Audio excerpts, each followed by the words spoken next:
If it's Tuesday, campaign crunch time starts now, with just 9 weeks to go until Election Day, as both campaigns prepare to hit the trail and face off on the debate stage. Plus, grief, protests, and unrest across Israel as demands for a ceasefire and hostage deal grow louder. And the Biden administration considers offering a final take-it-or-leave-it deal to Israel and Hamas. And Ukrainian President Zelensky meets the press, telling NBC News he won't back down from his military operation inside Russia, as Russia responds with one of the deadliest missile strikes since the war began.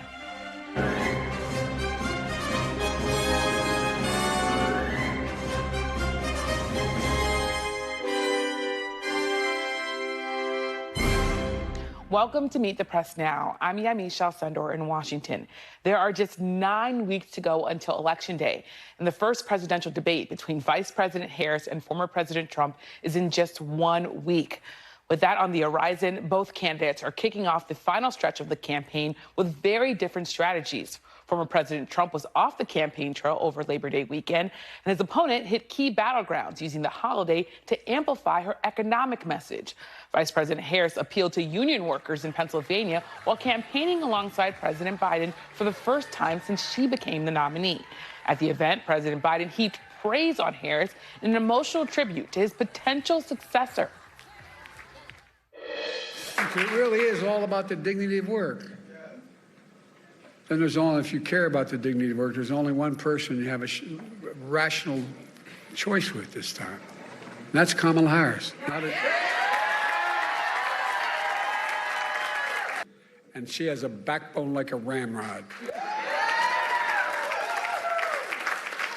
And she has the moral compass of a saint. This woman knows what she's doing.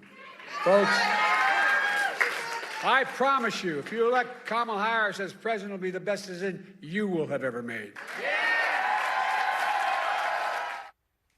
The latest polls show Democrats continuing to make gains since Biden left the ticket. A new poll of likely voters from USA Today and Suffolk University has Harris closing the gap with Trump on issues where Democrats have struggled. On the economy, Trump now leads by 6 points. That's down from a 14-point lead against President Biden among registered voters back in June. On immigration, Harris has narrowed the gap from 13 points to 3 points on an issue that Republicans feel is one of their strongest. This comes as the Harris campaign is hitting the airwaves with a new ad focused on the economy, highlighting the vice president's pledge to address price gouging. We all know costs are too high, but while corporations are gouging families, Trump is focused on giving them tax cuts. But Kamala Harris is focused on you. Building up the middle class will be a defining goal of my presidency. She'll make groceries more affordable by cracking down on price gouging, and she'll cut housing costs by taking on corporate speculators. Meanwhile, the Harris campaign is leaning into one of its strongest issues, abortion. Today, Harris surrogates kicked off a, quote, reproductive freedom tour in former President Trump's home state of Florida. It's one of 10 states where abortion access is on the ballot this November. As both campaigns prepare for a debate in a final sprint to November, let's take a look at the state of the race from NBC News' Steve Kornacki at the big board.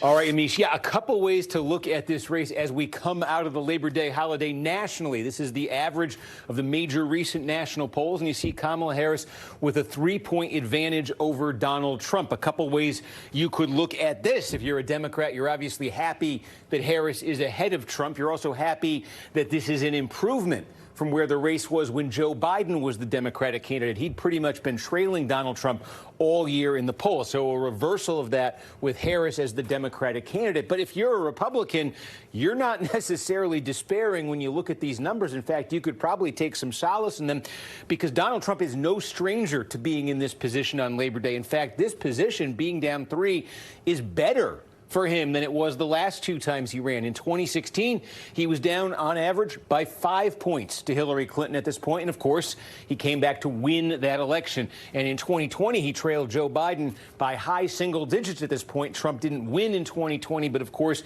he made it very, very close in the Electoral College. And that's one of the keys here. A question for the fall and election night itself is, does Trump still have that advantage just because of the geographic distribution of his support in the Electoral College, where he could afford potentially to lose the popular vote by 2, 3, 4 points, something like that, and still potentially stitch together 270 electoral votes? So let's take a look at the road to 270. We're going to be using this one a lot between now and Election Day. 7 states in gray here. These are the core battleground states. 6 of them were blue states in 2020. They went for Joe Biden. 1 of them was a red state in 2020. That's North Carolina. That's the only state where Democrats in this battleground are playing offense. In the other states, the Democrats are trying to hold on to what they already carried in 2016. Now, in terms of the polling at the state level, it's all pretty close right now. Democrats, Kamala Harris, seem to be doing a tick better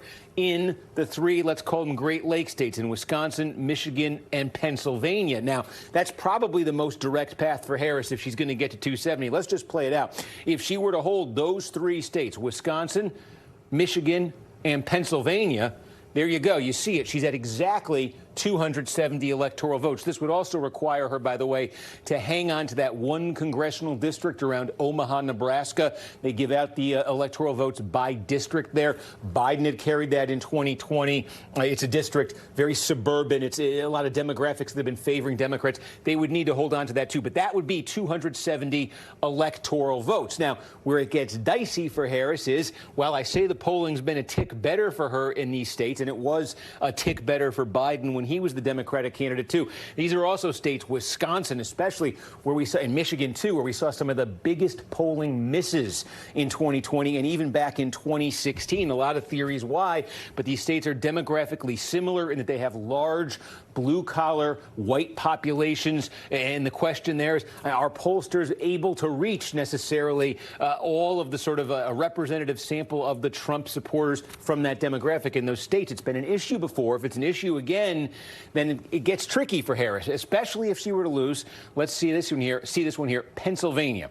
If Harris were to lose Pennsylvania, that's the biggest of the swing states. It has 19 electoral votes. To compensate for losing Pennsylvania, even if she's getting Michigan, Wisconsin, she's going to have to win 2 of these states from the Sun Belt to get over the 19 that she loses by not having Pennsylvania. And if Trump gets Pennsylvania, his simplest path would just look like this. Hang on to North Carolina, which he already won, as we said, in 2020. It was close, but he won it in 20, and then go to Georgia.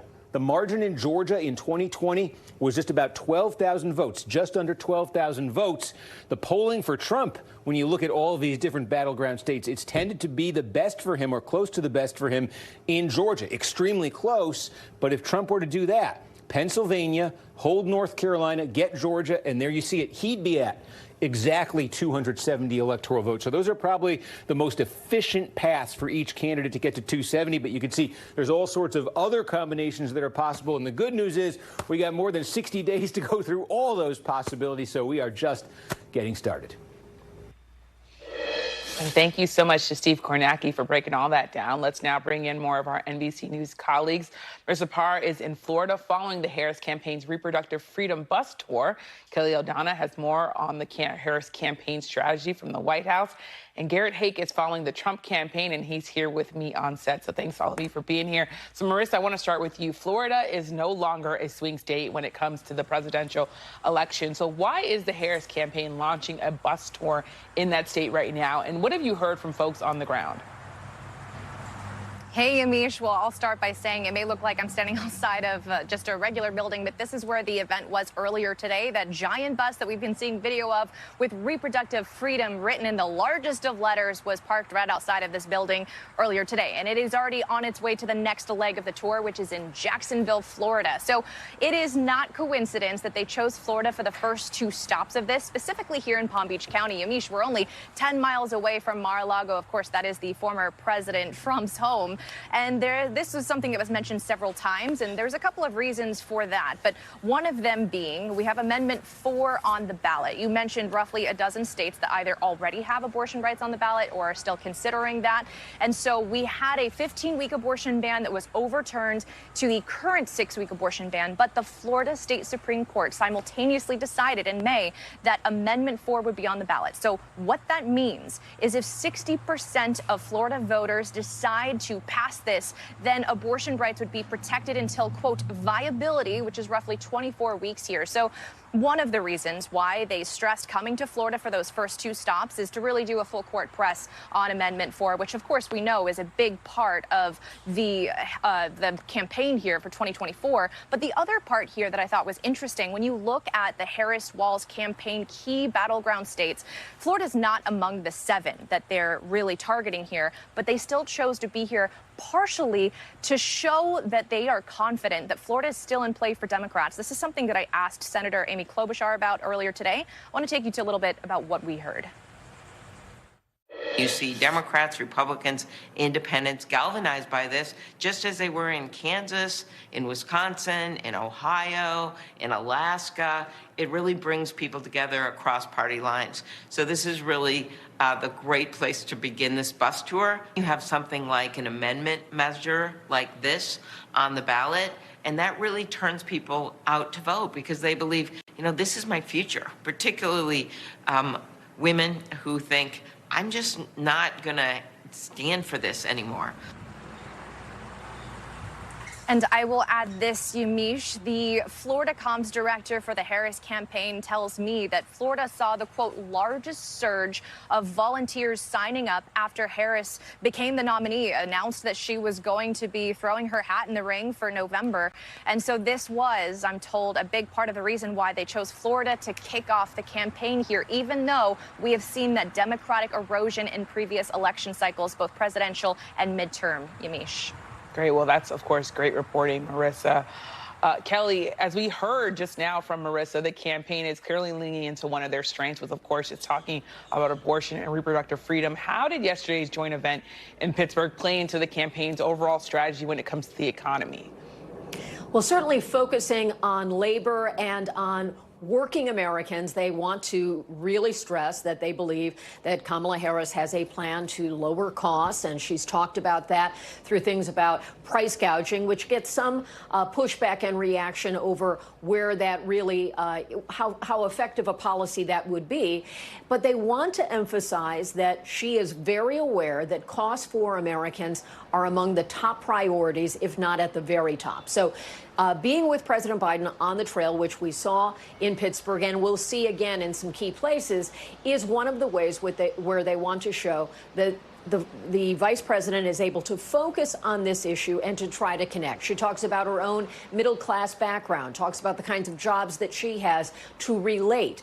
And so they recognize that speaking the language of families who worry about grocery bills, who worry about making their budgets stretch, that is a way to connect. And so she is going to try to focus on that wherever possible. Also, as Marissa was saying, just dealing with the issue of reproductive freedom as another core principle of her campaign. But the economy has long been a driving force for voters. Yamiche?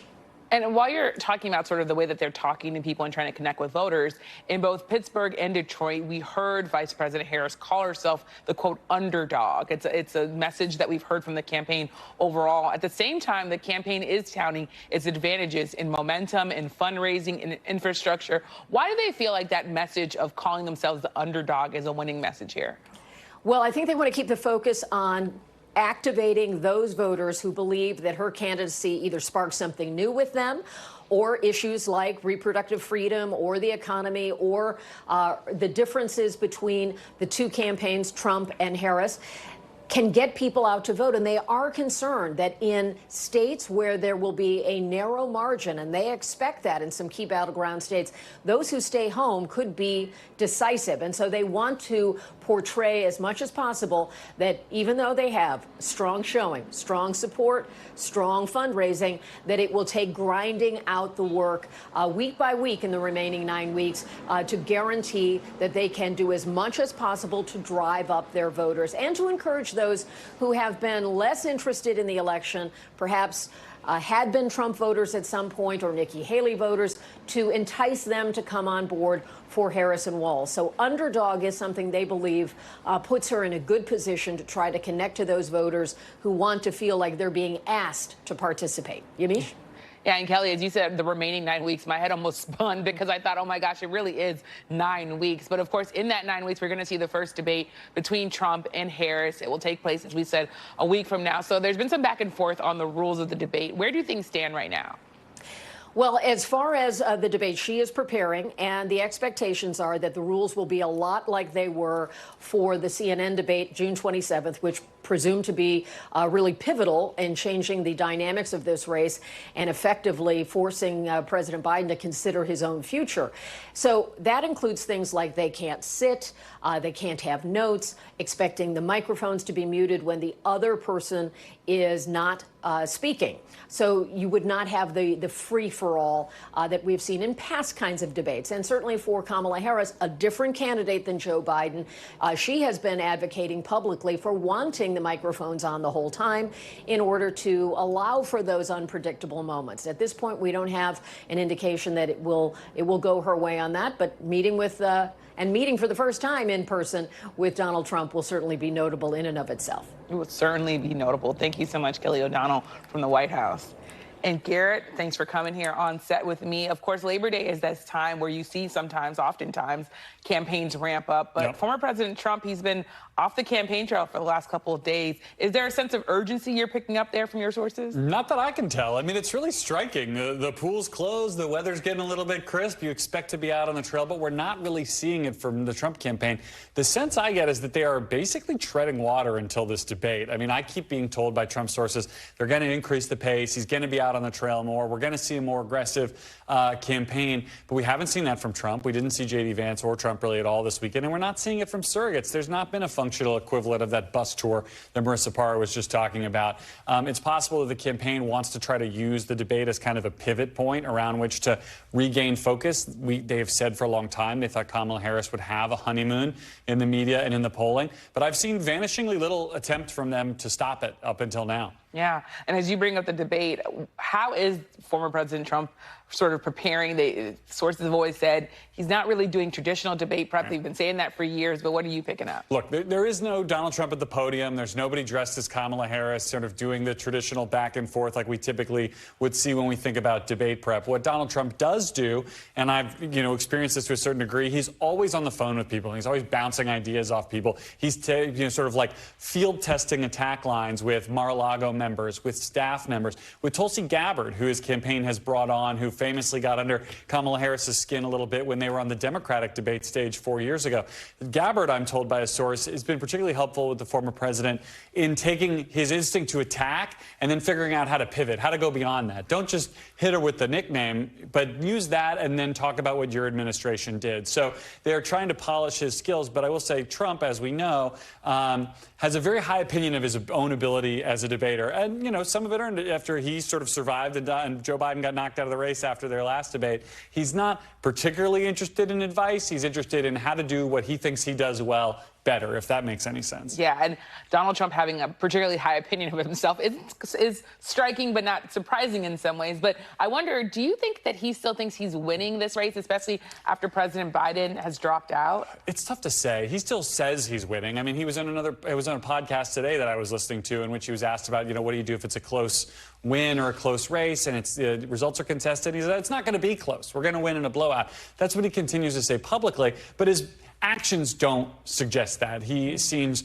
more unnerved on his social media. He seems a little bit more disorganized on the stump. And we're hearing a little bit more about some degree of friction within the campaign about the right courses to take. And we see him publicly kind of pushing back against his advisors, which is a thing that he doesn't do when he's winning. So that's a long way of saying, I think, the public perception, certainly what Donald Trump wants us all to believe, is that he's comfortably ahead.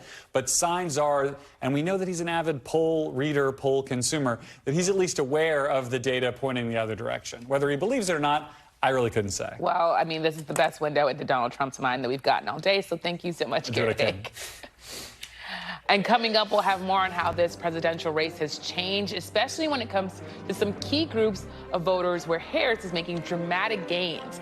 But first, another day of anger, protests, anger and protest in Israel, and new threats from Hamas that it would send hostages back in, quote, coffins if Israel's military campaign continues in Gaza. You're watching Meet the Press now.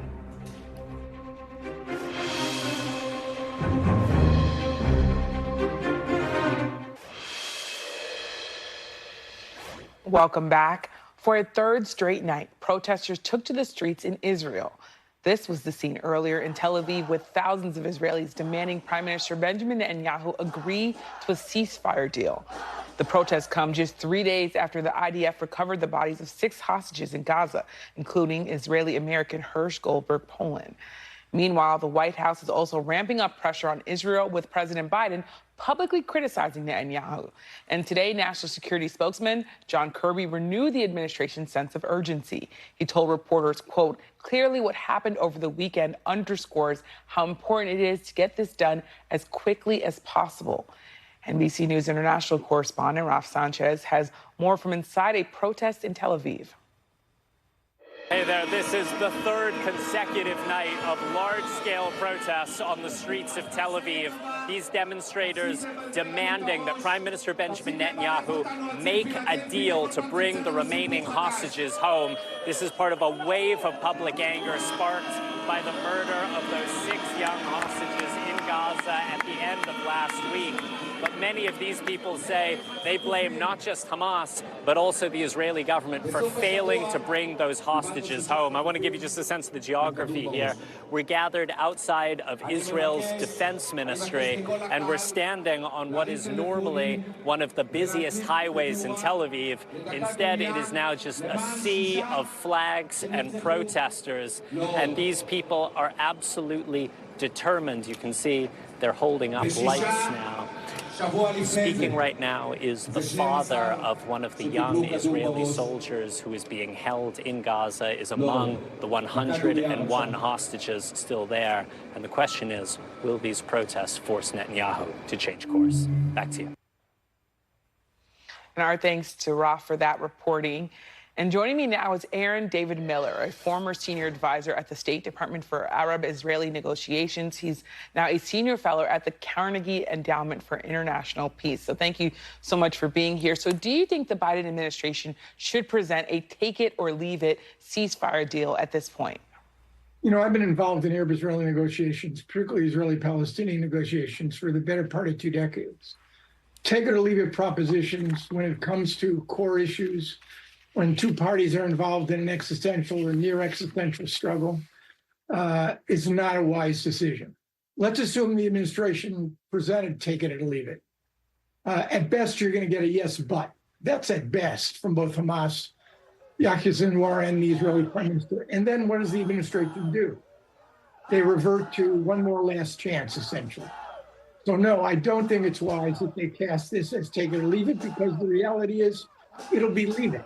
And then, where's the Biden administration going to be 60 plus days in the run up to one of the most consequential elections in modern American history, where the issue of Gaza still resonates, unlike any foreign policy issue that I've experienced since Vietnam in domestic politics.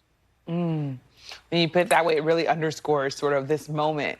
I want to ask you, though, yesterday, Prime Minister Benjamin Netanyahu made it clear that Israel must remain in control of the Philadelphia corridor, which is essentially the border between Egypt and Gaza here. I mean, we see it there on your screens for those folks who maybe aren't familiar with that corridor. Is that the main sticking point, do you think, in getting this deal done? I mean, I think there are so many issues The prime minister, whose organizing principle of his world is to maintain himself in power, could come up with any number of deal breakers or near deal breakers if it weren't for the Philadelphia corridor. Look, that's a legitimate issue. The problem is, or the issue is, that his security establishment has assured him that there are other ways of dealing with this issue. And you can always return to it once, in essence, you get the hostages out. It is the hostages that are the diminishing resource. Time is a cruel and harsh enemy for them, and sadly for Sinwar, the principal Palestinian decision makers, who's ensconced in a tunnel somewhere meters below ground, probably surrounded by hostages for his own personal security. Time is not an adversary. Time is an ally. And what is clear, if you and I were negotiating, Mitch, the truth is we'd make a deal with one another when, in fact, the incentives in reaching a deal outweigh the disincentives of not including one. There's just not enough urgency here. The only party that's in a hurry, sadly, understandably, is the Biden administration, the hostage families, obviously the hostages themselves. And I think for the bulk of the Palestinian population in Gaza, which over the last 11 months has been treated to the prosecution of Israel's war, exponential rise of Palestinian deaths, humanitarian catastrophe, disease, a polio outbreak. I mean, it never ceases to end. They are the ones who are in a hurry, not the leaders. Well, as you talk about the sort of urgency of time and who is having to be forced into urgent positions and who aren't, I wonder when you think about the potential alternatives to Israel maintaining a military presence there on that corridor between Egypt and Gaza, are there alternatives to that? I think there are. They're not perfect. And let's be clear, Gaza has no Singapore-like ending, where, in fact, once the shooting stops, Gaza is to become the new Singapore on the Mediterranean. But look, until 2007, when Hamas took over Gaza from the Palestinian Authority, the EU, in combination with the Palestinian Authority and the Egyptians, with Israeli monitoring, provided a pretty effective constraint against contraband smuggling. Much of the contraband that has come into Hamas's hands over the last, 17 years, has come through open trade through the Rafah crossing, not in the tunnels necessarily, and even through Israel. So again, I think there are fixes to the Philadelphia corridor. It is an important issue. It is not the most urgent issue.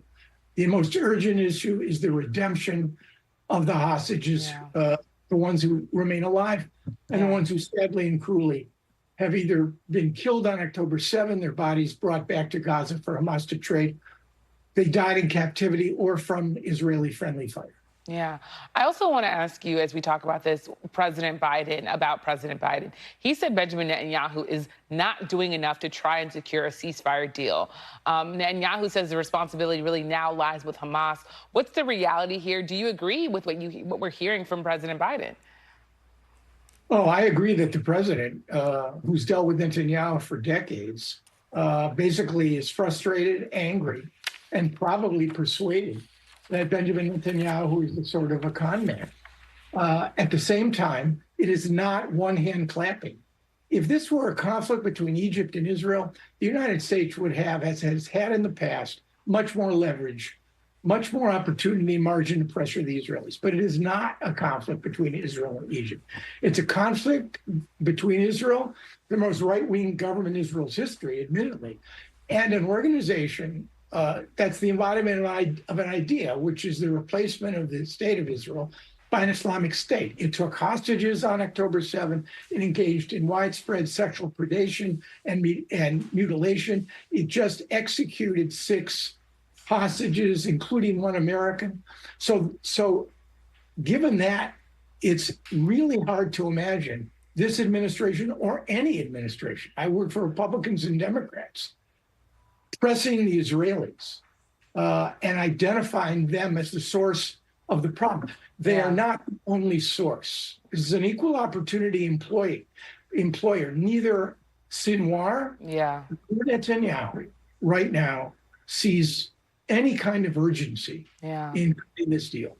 Well, definitely is something to think about, and the word urgent really being a big part of this. So thank you so much, Aaron David Miller, for your expertise. Thanks for having me. And up next, I'll talk to a family member of an American hostage freed from Gaza after she met with the White House National Security Advisor about efforts to free the remaining hostages. You're watching Meet the Press now.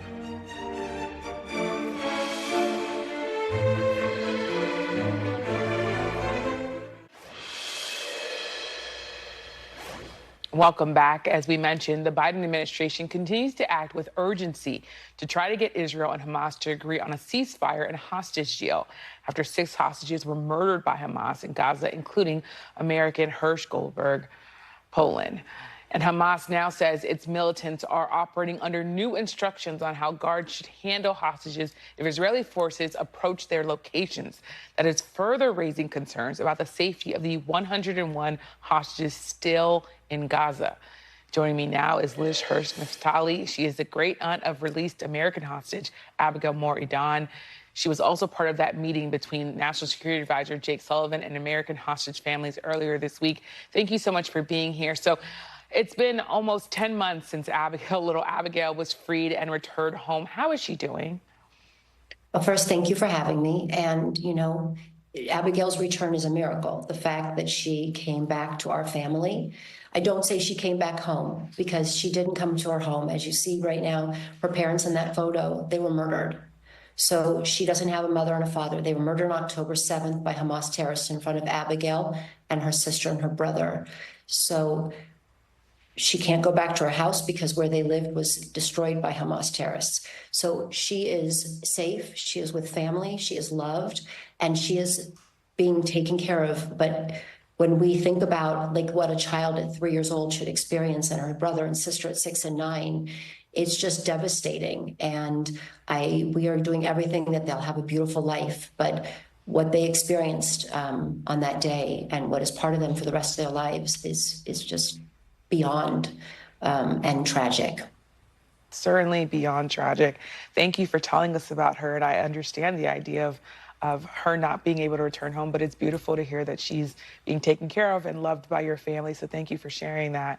I now want to ask you, if you can, take us inside that meeting with Jake Sullivan. Did you feel like you got the answers you needed from the Biden administration about the state of the ceasefire talks? And especially, how are the families who still have relatives being held in Gaza, how are they doing it? And how do they feel about that meeting, especially after this recent murder of 6 more hostages? Well, first I'll answer the second part of your question. I know what it felt like to have a relative for 51 days, a 3-year-old who turned 4 in captivity as a hostage. I don't know what it feels like to be 11 months. These parents, these children, they are out there every day, the American families and all the families, but I spend most of my time with the American families. I don't know how they find the strength. They get up each morning and they figure out what they can do and how much more they can do. And I know they go to bed at night and basically try to get a little bit of sleep, but thinking, what more could I have done? And as we saw, after 11 months, Rachel and John, their son Hirsh, was executed. He was murdered by Hamas. And you think about the grace and the beauty in which they spoke yesterday at his funeral. And that yesterday was 6 young people. Hirsh is an American, but they were 6 young people, 2 beautiful young women, 4 beautiful young men, and they were murdered by Hamas after being held 11 months. And you think about a family, what they put up with, what they did, how they fought for their child, and they were killed. They were murdered. So when you say, how are they holding up? I don't know how they're holding up. These are some of the most brave people I have ever seen. They are the most brave people I've ever seen in my life. And, I know that we give each other strength. And we say on October 7th, we all became a family. And even though Abigail was released, her parents were murdered. So there is something between all of us that are these shared stories that are all tragic. Yeah. The second question, the first part of your question is, the American families have had as good of transparency as you can have with the U.S. government. From President Biden, Vice President Harris, we've had meetings with them throughout the last 11 months.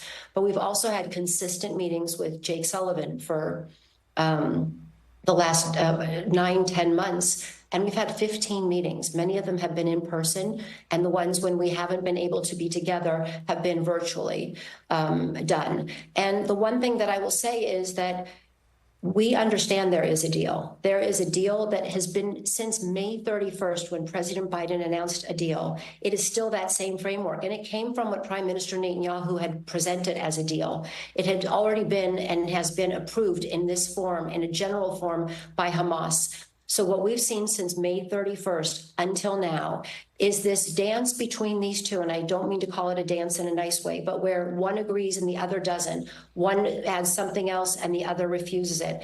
And here we are now at 11 months. And I know that the Biden administration is tirelessly working to return the American hostages, but all of the hostages. They are working as hard as they can to stop the fighting, because we know that releasing the hostages and stopping the fighting also helps the people that are living in Gaza, who are in a terrible situation. And so when you ask like how the meeting went and what we learned is that there is still a deal. And Americans like Secretary of State Blinken and Brett McGurk, they are in the region. Director Burns, they're not in the region today, but they have been in and out of the region trying as hard as they can to make a deal. And look, where we are, and you see it on the news, the real impediment on the side that we have pressure over is Prime Minister Netanyahu and his government. Wow. I mean, and I'll just add one more thing. We sat in a meeting. President Biden invited the American hostage families and Prime Minister Netanyahu when he came to address the Congress. He invited us to join a meeting. And in that meeting, again, what we discussed was things that we don't go outside and speak about. But at this moment, I will say that I did, when it's my turn to speak, look at these two gentlemen and said, what can you commit to us? These people are suffering. The Israelis are suffering. And I'll just add as a side note, in order for our family to move forward, we needed Abigail to come home, to come back to us so that we could begin the healing process and move forward. And for her and the Israeli families that haven't received their loved ones back and don't have them, and the nation as a whole, and you see it on the streets, there is no way to move forward until these loved ones come home and until the country of Israel has their people home. And I go back to this meeting because it's important. And I said, what can you commit to us? Not, again, specifics of a deal, but a commitment from two leaders. And the first thing that President Biden said, and he has been doing this, which was he said, I commit to doing everything I can for the rapid release of these hostages. And then I looked at the Prime Minister and I said, and what is your commitment? And he looked at the president and he said, the same as his. And in that room, we all watched. And there has been only one person who has been committed since that meeting that took place at the end of July to releasing the hostages, and that is President Biden. We have not seen that commitment from Prime Minister Netanyahu. We have seen him talk, we have heard him speak, but we have not seen any action to this date that will bring home our loved ones. Well, thank you so much, Liz Hirsh Naftali, for taking the time to talk with us, both about that meeting and also, of course, about your family and little Abigail. So thank you so much. Well, thank you for having me. And after the break, President Zelensky speaks to NBC News about the latest Russian assault on central Ukraine and his military's capturing of Russian territory. You're watching Meet the Press now.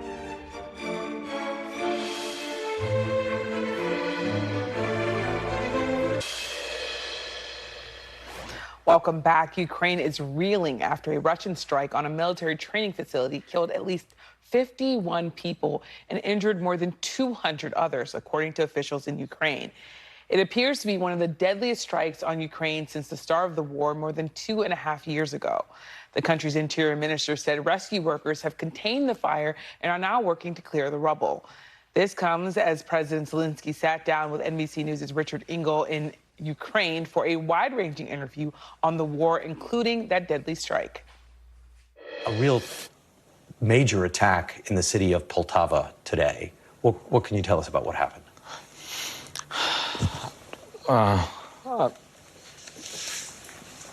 Ще одна трагедія в Україні, і це факт.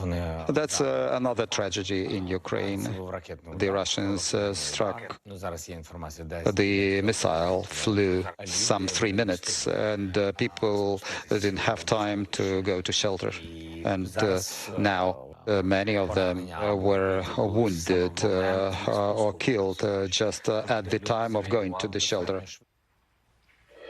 NBC News' chief foreign correspondent, Richard Engel, joins me now. So, Richard, what more did President Zelensky tell you?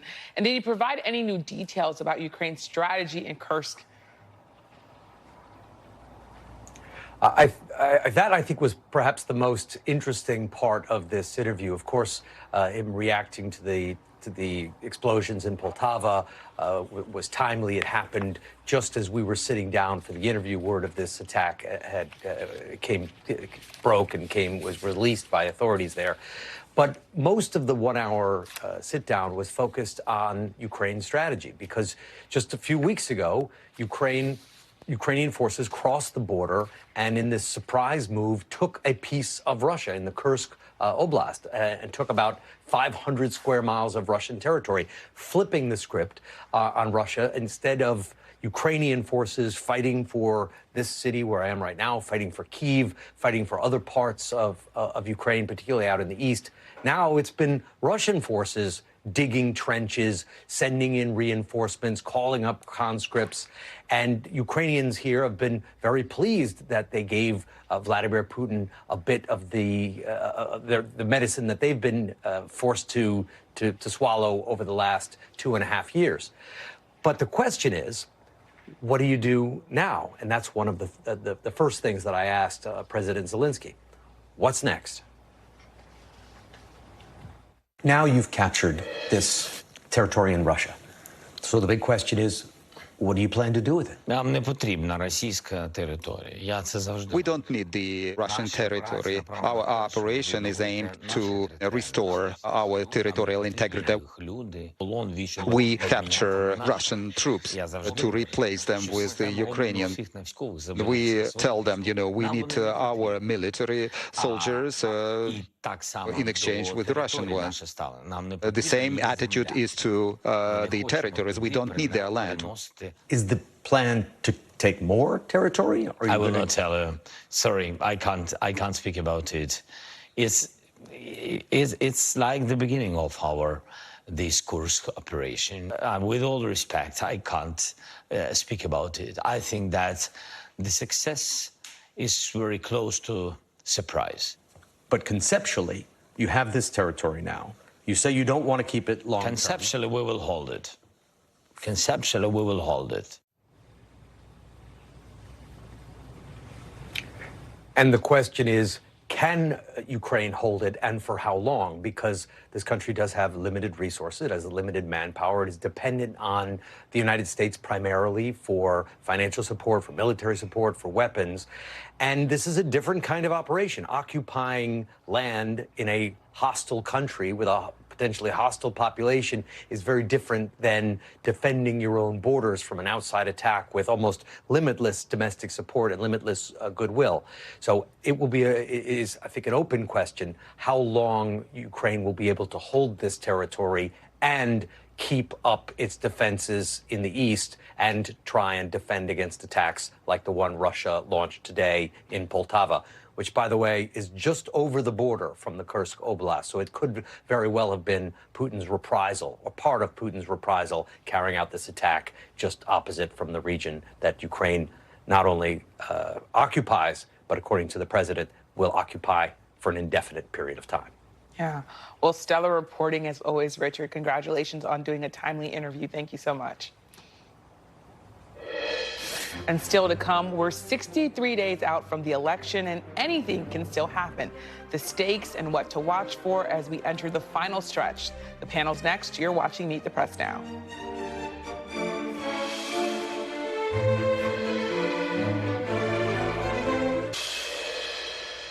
Welcome back. Joining me now on set is my NBC News colleague and senior national political reporter, Sahil Kapoor, also with me. Megan Hayes, Democratic strategist and former special assistant to President Biden. And Stephen Hayes, no relation, different spelling, editor and CEO of The Dispatch and an NBC News contributor. So thanks you all for being here. So, Sahil, it's the day after Labor Day. Voters will begin voting this month. There are already actually ballots getting mailed out this week. You've been reporting that this final stretch is going to be a dogfight. That's what your sources are telling you. What's the big picture state of the race right now? It's a dead even race. It's a dogfight. It's a toss-up. Both parties agree. It's a wafer-thin margin between Kamala Harris and Donald Trump. This was a race that was rapidly falling away from President Biden. Even before that debate, he has been behind Donald Trump all year long. And after that debate, it proved to be a politically fatal wound. It was not surmountable, I think, what happened there. And Kamala Harris has taken that deficit. She's pulled it into a dead even race in the battleground states. It's a margin of error in not only the Rust Belt states, which seemed to be Joe Biden's only path. He was kind of sort of within striking distance there in Michigan, Wisconsin, Pennsylvania. She's opened up the Sun Belt path as well, which was rapidly fading away for Joe Biden. So 7 states, it's dead even in all of them. They could all go one way. They could all go the other way. They could split. It's a good way to really level set things, because even though there's so much enthusiasm on the Harris side, they do keep calling themselves the underdogs, Megyn. And I want to read to you part of a Harris campaign memo that was released earlier this week. And it said in part, make no mistake, we head into this final stretch of this race as the clear underdogs. Donald Trump has a motivated base of support with more support and higher favorability than he has had at any point since 2020. So she's calling herself the underdog. The campaign is calling themselves the underdog. I wonder, do you think they really see themselves that way, or is this messaging given what we just heard from Sahil? No, I think that they see themselves that way. I mean, they are out there. They're in Florida doing a 50-stop bus tour with all of their surrogates. They were just in Georgia.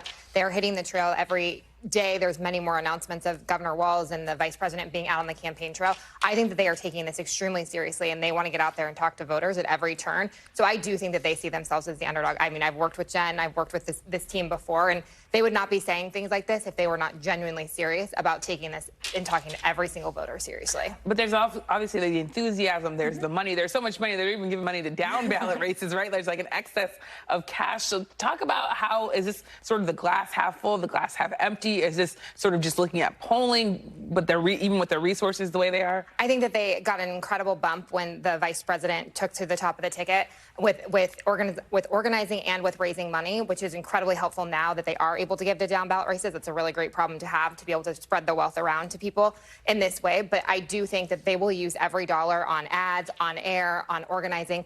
When the vice president took over, they had over 1,000 people in battleground states on the ground doing the work, and that money will just enhance that operation and boots on the ground. JOD firmly believes in getting boots on the ground, people knocking on doors, and the organizing component of this.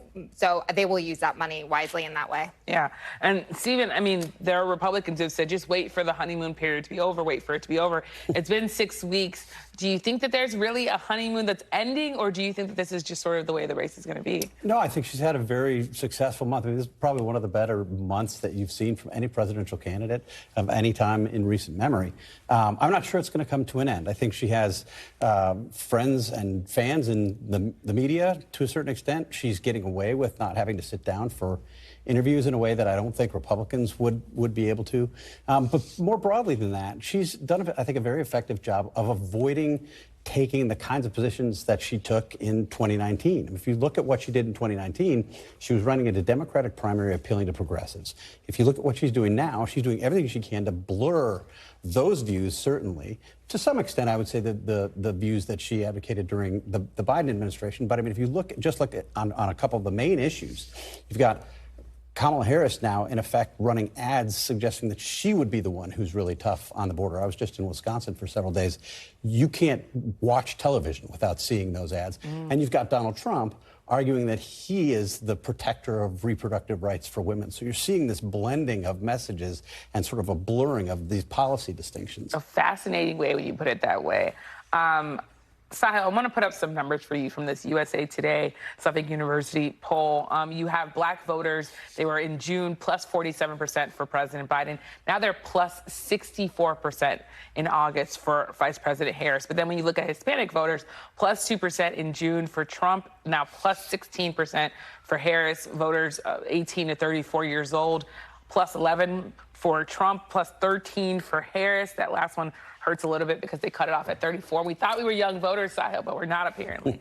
So I wonder, though, when you think about this, what do you make of the impact of these? Do you think that she's gained this ground just because she's not Joe Biden, or is it because she's actually done something to sort of change people's minds? Well, it's a mix of both. She definitely gained some ground by not being Joe Biden. It's very clear voters were clamoring for a choice that wasn't Joe Biden or Donald Trump. But a few things stand out to me in this poll. The first is her margin over Trump was about 4.5 points, almost identical to the margin that Joe Biden beat Donald Trump by in 2020. Among white voters, she's only down by 4 points. If she can hold that, that would be spectacular. Joe Biden lost white voters by double digits and still won. And among black voters, she's at 76%. Joe Biden, Hillary Clinton, and Barack Obama both times were over 90%. She has a lot of room to improve with black voters, and I think her target should be at least 90% because a number of Democratic strategists I've talked to don't think her numbers with white voters, at least the ones that are showing up, will hold. If the black voter number at 76%, again, much better than Joe Biden did, but if that holds, that's going to make a lot of Democrats nervous. And among Latinos, she's still not doing as well as Joe Biden did, who didn't do as well as Hillary Clinton did. So is there a real movement among Latinos toward Republicans? Or is it just a moment? I think that's still a question that she's going to have to try to answer. Yeah. Stephen, what do you make of these numbers as you see them? Yeah, I mean, it's pretty interesting. It's very clear, I think, to Sahil's point. The fact that she's not Joe Biden has done worlds of good for her. There was a poll, and I wish I could remember which poll it was, over the weekend that found that 2% of Democrats say that they wish that Joe Biden were still the candidate. Democrats are very happy about this change. They're very energized about this change, and you've seen it, I think, in the organizing and in the response for polling. I think that we've heard what the Trump campaign wants to do is dirty her up. It's going to be super aggressive. It's going to be super ugly. And I think that's what we're looking at over the next 2 months. Wasn't it Nikki Haley who said the first party to retire their 80-year-old candidate will win? Well, Democrats took her up on that. Yeah. Well, Megan, I mean, in the few seconds we have left here, Vice President Harris is trying to run as a change agent, but she is, of course, the incumbent vice president. How's she going to pull that off? I think she's going to run on the policies, and she's going to expand some of these policies that will help expand the middle class and give some relief for the economy on some cost issues and hopefully continue to bring down inflation. But I think that also her just being a younger voice is bringing a lot of change. And I think it is giving people hope. And people talk about the vibes. When all these things are so close and people are they're muddying up the waters on the issues, that's where the vibe and how people feel and the hope, that's where she's really going to benefit in moving into the election. Yeah, when you think about the vibes, I mean, I'm going to be in New Hampshire tomorrow. There's all this sort of energy at her campaign rallies, but of course the big question is how is she going to turn that into votes? So we'll have to see. Thank you so much to Sahil, to Megan, to Stephen. Thank you all for coming here. And of course, we'll be back with more Meet the Press now. The news continues with Hallie Jackson right now. Thanks for watching. Stay updated about breaking news and top stories on the NBC News app or follow us on social media.